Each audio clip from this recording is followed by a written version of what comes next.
말씀으로 오늘 은혜를 받고자 합니다. 열 길 물속은 알아도 한 길 사람 속은 모른다, 그런 말이 있습니다. 사람의 사람됨은 아주 다양한 배경으로 인해서 형성이 됩니다.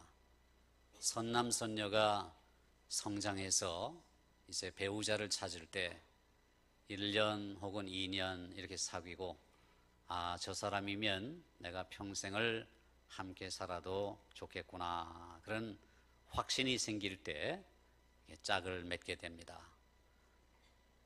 이번 달에도 결혼하게 되는, 이번 달이 아니라 이번 가을에도 결혼하게 되는 우리 교회 쌍들이 많습니다. 그런데 부모님들은 늘 이렇게 아들, 딸들에게 권면을 하죠. 겉으로 나타나는 모습만 보지 말고 그 사람의 속사람이 어떤지를 잘 살펴라. 그리고 가정도 봐야 된다. 어떤 부모님에게서, 어떤 어머니에게서 훈육을 받고 자랐는지, 그 가정도 굉장히 중요하다, 이렇게 조언을 합니다. 그러나 요즘 젊은이들은 아이돌 같은 사람들이면 그냥 모두가 다 혹하고, 저렇게 저런 사람들과 살면 얼마나 행복할까, 이런 생각을 하게 되죠.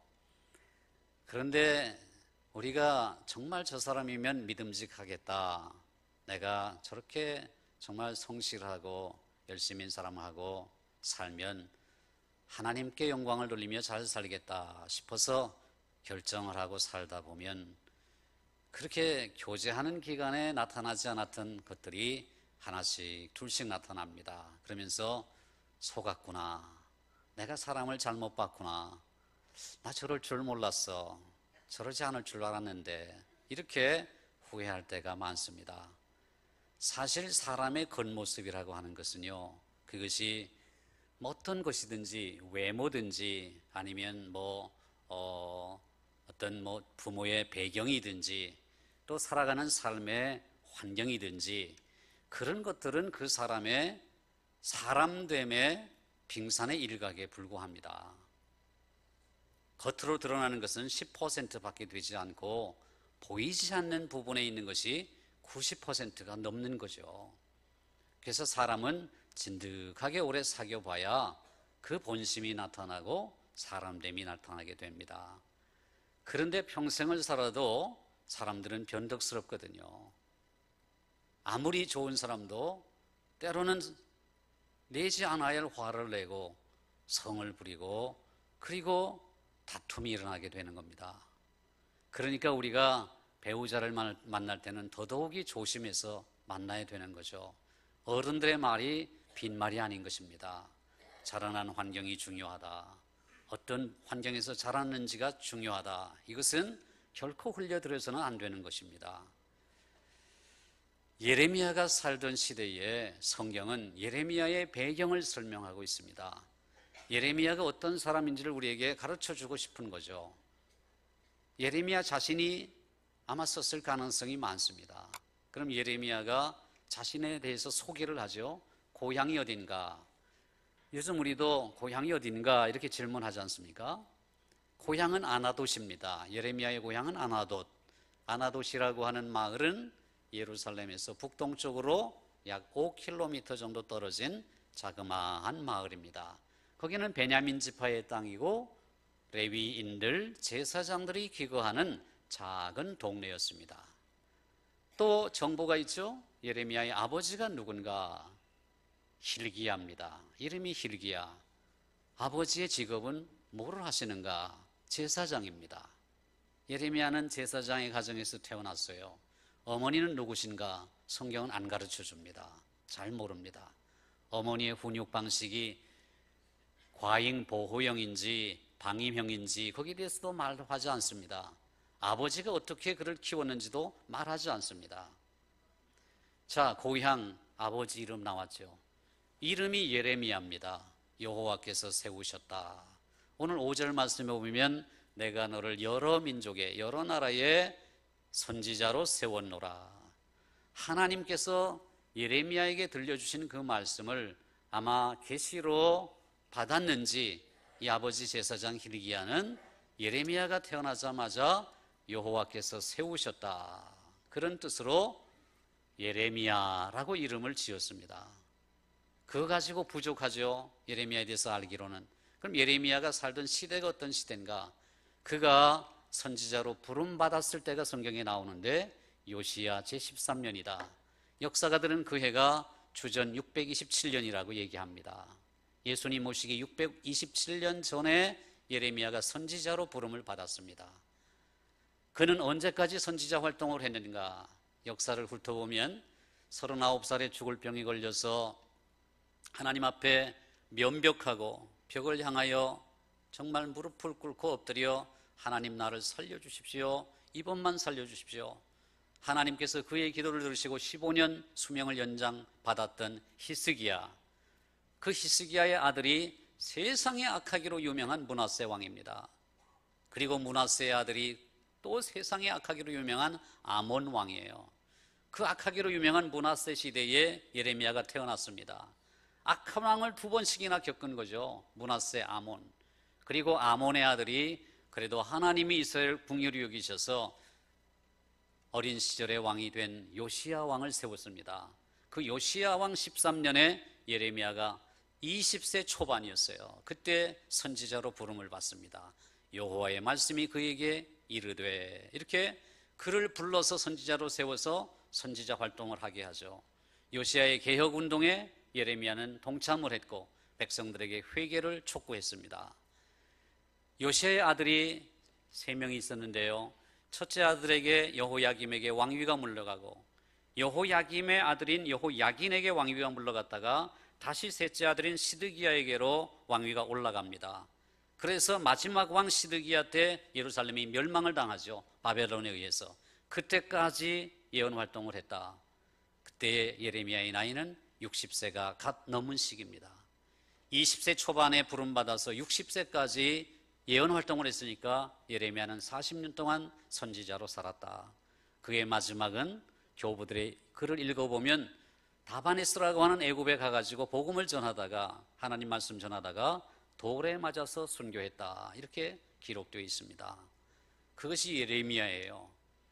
그런데 예레미야에 대한 그런 역사적 배경, 그의 혈통, 그의 가문, 그의 고향, 이것만 가지고 예레미야를 우리가 다 알 수 있느냐? 그렇지 않단 말이죠. 그보다 더 중요한 사실을 예레미야는 밝히고 있습니다. 오늘 저는 그 얘기를 하고 싶은 거예요. 송준인 목사가 고향이 어디고 부모가 누구고 어떤 환경에서 자랐고 스승은 누구였고 어떤 가르침을 받아서 자랐는가, 이것도 소중하지만 그 이전에 제가 태어나기도 전부터 나를 향한, 여러분을 향한 하나님의 계획이 있었다는 사실입니다. 이것이 우리에게는 얼마나 소중한 일인지 몰라요. 첫 번째로 예레미야를 하나님께서 어떻게 하셨는고 하니 내가 너를 모태에 짓기도 전에 알았다, 이렇게 말씀하잖아요.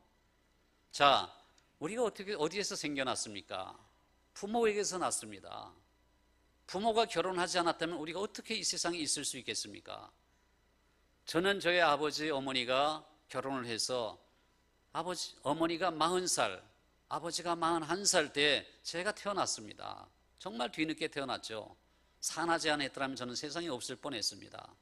부모님에게서 태어났어요. 그런데 성경은 그 이전을 따지고 있습니다.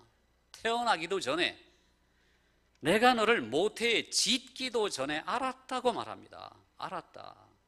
얼마나 놀라운 사실이에요. 우리가요, 우리의 정체성은 내가 나를 알기 전에, 부모님이 나를 아시기 전에, 부모에 의해서 내가 생겨나기도 전에 하나님이 나를 알고 계셨다니까요. 인생의 방황을 할 필요가 없습니다. 진리를 찾아 헤맬 필요가 없어요. 전전긍긍할 필요가 없습니다. 삶의 목적이 무엇인가 따질 필요 없어요. 하나님이 이미 하셨다니까요. 태어나기도 전에, 모태에 짓기도 전에 내가 너를 알았다. 그 말씀은 무슨 말씀입니까? 우리는 하나님의 뜻에 의해서 생겨난 존재라는 거죠. 하나님의 뜻에 의해서 이 땅에 존재하게 된 존재라는 거예요. 이게 얼마나 놀라운 사실인지 아십니까? 가치 없는 인간이 아니라는 거예요. 존귀한 인생이라는 겁니다. 우리는 하나님 앞에서 존귀한 인생으로 이미 하나님이 모태에 짓기도 전에 알고 계신 그 놀라운 존재라는 사실이에요. 여러분의 형편, 처지, 상황 아무것도 필요 없어요. 하나님은 이미 저와 여러분을 모태에 짓기도 전에 알고 계셨다. 여러분, 이 사실을 우리가 알고 있다면 내 모습이 어떤 모습이든지, 나의 상황이 어떻든지, 나의 환경이 어떻든지 좌절하거나 낭망할 필요 없어요. 하나님이 나를 알고 계셨는데요, 창세전부터. 근데 그 다음 말씀이 더 놀라운 사실입니다.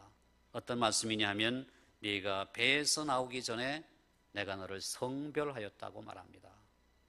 자, 어머니 뱃속에서 나오기도 전에 하나님이 거룩하게 구별해 두셨다는 거죠. 여러분, 우리가 살고 있는 이 세상이 영적 싸움터라는 거 실감하세요? 날마다 영적 싸움이 벌어지고 있습니다. 북한의 핵 위협도, 최근에는 수소폭탄의 위협도, 또 미국의 으르렁댐도, 그리고 얼마 전에 누군가를 이렇게 잔혹하게 살인한 일도 우리가 살아가는 세상 속에서 일어나는 일이에요. 수없이 많은 악, 수없이 많은 죄악이 벌어지고 있습니다. 하나님을 반역하는 자들이요. 그래서 예레미야가 지난주에도 말씀드린 대로 왜 하나님 악한 자들이 형통하며 하나님을 반역하는 자들이 저렇게 평안하게 살아갑니까? 말도 되지 않습니다. 그렇게 하나님 앞에 항변했잖아요. 이런 세상이 영적 전쟁이 아니고 무엇이겠습니까?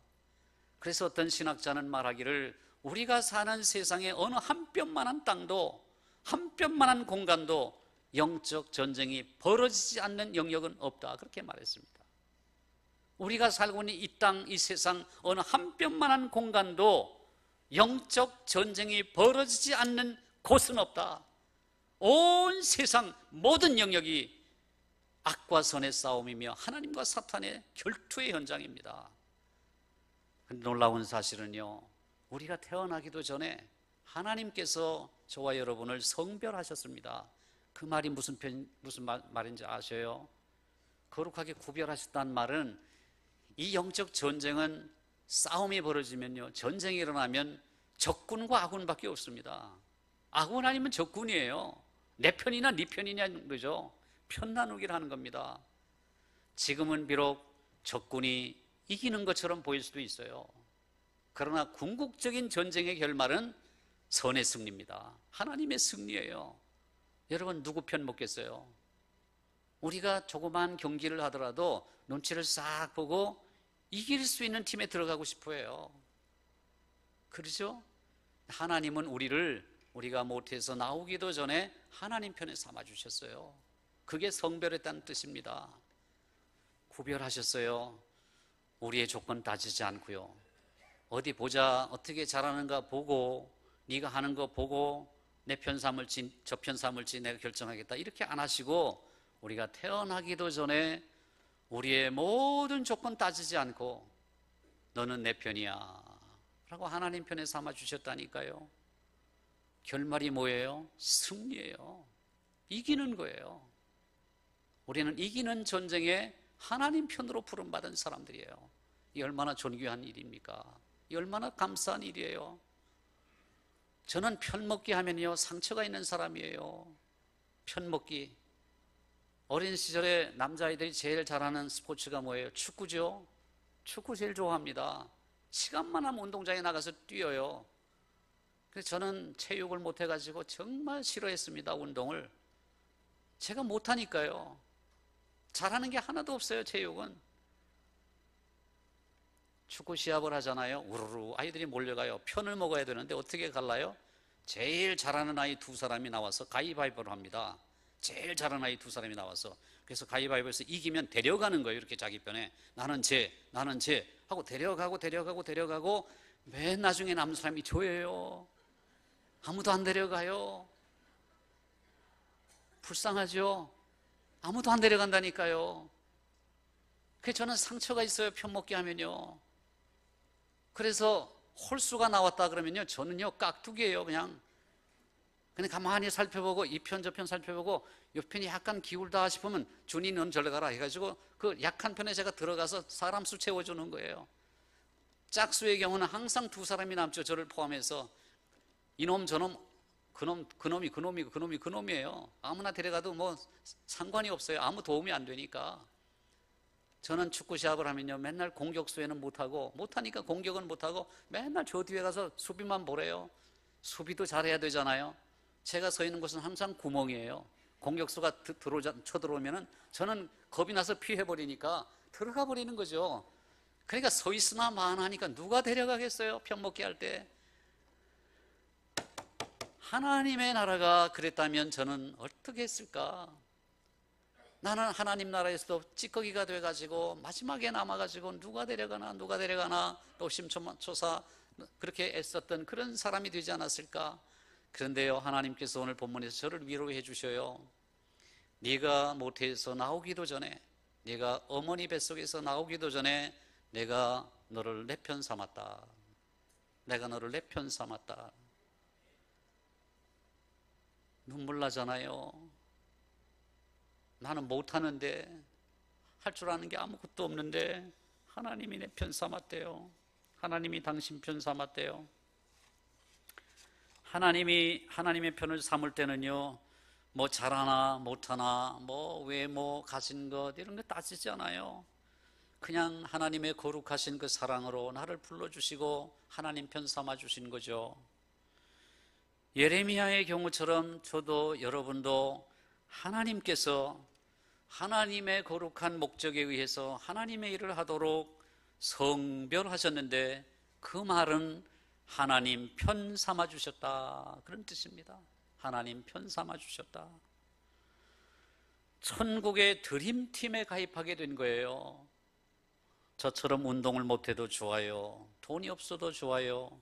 명예가 없어도 좋아요. 저처럼 못생겨도 좋아요. 아멘? 그러면 아멘 하면 안 되는 거예요. 그 말은 제가 못생겼다는 말 아니에요. 그럴 때는 잠깐 기다렸다가 남이 아멘 할 때 살짝 목사님이 뭐라고 말씀하시는가 들어봐야죠. 그때는 아멘 하면 안 되죠. 저처럼 못생겨도 좋아요. 아무 말도 안 하네요. 지혜로워서. 그래요. 저처럼 못생겨도 그렇게 하나님이 하나님 편 삼아 주신 것이 은혜예요. 은혜. 그것이 은혜란 말이에요. 저와 여러분 모두가 천국의 드림팀에 하나님께서 뽑아주신 하나님 팀, 놀라우신 하나님의 은혜라는 사실을 믿음으로 고백하시기를 축원합니다. 세 번째로 하나님께서는 예레미야를 어떻게 했다고요? 내가 너를 여러 나라의 선지자로 세웠노라. 여기서 세우다라는 말이 예레미야라는 이름의 뜻인데요, 여호와께서 세우시다. 원래 히브리 말에 세우다라는 말은 내어주다라는 뜻이에요. 자 보세요. 예레미야가 태어나기도 전에 하나님께서 예레미야를 여러 나라의 선지자로 내어주셨어요. 주셨다고요. 너는 저 사람들의 몫이야. 저 민족의 몫이야. 저 나라의 몫이야. 네가 할 일은 저것이야 라고 사명을 주신 거예요. 이런 예레미야의 목소리가 안 들리세요? 20대 초반에 하나님께서 사명을 주실 때 하나님 좀 생각 좀 해보고요, 숨 차서 못 견디겠네요. 제가 아직도 20살밖에 안 됐는데 왜 저를 벌써부터 선지자로 부르십니까? 세상을 둘러보세요. 사방팔방을 봐도 온통 악한 사람밖에 없고 배반자들밖에 없고 반역자들밖에 없고 죄를 짓는 사람밖에 없는데 이 악한 세상에서 왜 저를 20대 초반에 선지자로 부르십니까? 저에게도 기회를 주십시오. 제가 좀 결정해 보게요. 여러분, 그런 예레미야의 목소리가 안 들리십니까? 내게도 권리가 있잖아요. 제가 뭘 해야 될지, 제가 뭘 하고 살면 좋을지 내게도 권리가 있는데 왜 하나님은 태어나기도 전부터 나를 선지자로 삼으셨다고 말씀하십니까? 그런 예레미야의 목소리에 대해서 하나님은 이렇게 말씀하시죠. 예레미야야, 미안하지만 네가 태어나기도 전에 이미 내가 모든 것을 결정해 놨다. 그런데 그 길이 네가 스스로 결정하는 것보다 훨씬 나을 거다. 나를 믿어라. 네가 스스로 결정하는 것보다 내가 너를 위해 정한 그 길이 훨씬 더 나을 것이다. 그래, 나를 믿어라. 그렇게 하나님께서 말씀하신 겁니다. 여러분, 우리가 살면서 어떤 일들은 우리의 선택의 범주에 놓여 있지만 또 어떤 일들은 그렇지 않은 경우가 많습니다. 우리가 조국을 선택하지 못하고 우리의 부모님을 선택하지 못합니다. 그것처럼 하나님께서 주시는 사명은 이미 우리가 태어나기 전부터 주어져 있다는 사실이에요. 그 사명을 빨리 깨닫고 순응한 사람은 복이 있지만 그 사명을 늦게 깨닫고 끝까지 버티다가 큰일 납니다. 여러분, 부흥사들이나 혹은 뒤늦게 신학을 해서 목회자가 되신 분들의 간증을 들어보면 세상에서 이런 일 저런 일 하다가 이리 맞고 저리 맞고 실컷 얻어맞고 이제서야 하나님 앞에 회개하고 나왔습니다. 그런 얘기 듣지 않습니까? 그것이 바로 그런 예예요. 하나님이 정해놓으신 길이 가장 선한 길인데 버티고 도망치다가 결국 하나님께 몰매를 맞고 정신 차려서 하나님 앞에 돌아오는 건 말이에요. 어느 날 나뭇가지에 새끼제비 3마리가 앉아 있었습니다. 이렇게요. 1마리, 2마리, 3마리. 이 3마리는 제비집에서 기어서 나뭇가지로 이렇게 나온 거예요. 이렇게 기어가가지고 첫째, 둘째, 셋째가 앉아 있었어요. 엄마 제비가 벌레를 물어다가 첫째에게, 둘째에게, 셋째에게 먹입니다.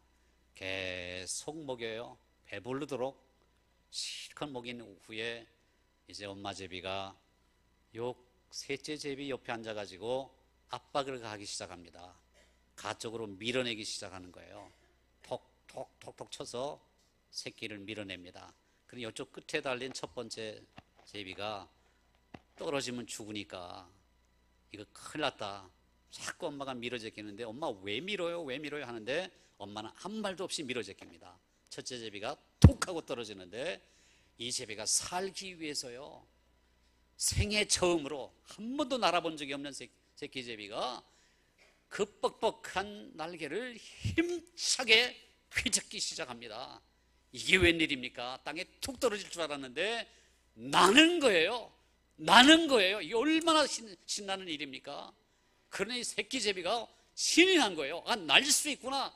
이런 세상이 있구나. 그러면서 날아가지고 엄마 옆으로 앉은 거예요. 야, 기특하죠? 두 번째 새끼 제비가 첫 번째 새끼를 보니까 이게 부러운 거예요.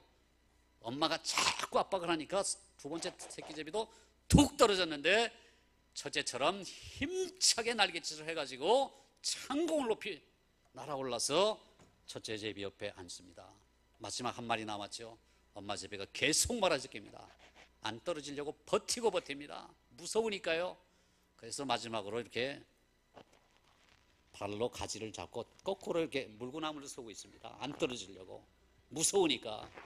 그러니까 엄마 제비가 부리를 가지고 새끼 제비의 발가락을 쪼아대기 시작합니다. 콕콕콕콕. 그러니까 얼마나 아프겠습니까?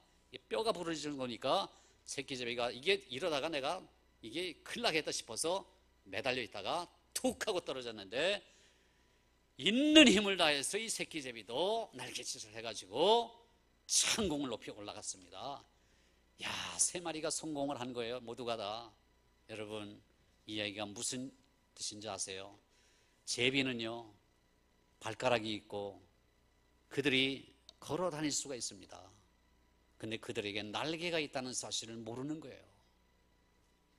그렇게 둥지 속에서 살고 나뭇가지에서 매달려 사는 것이 전부인 줄 아는 거예요.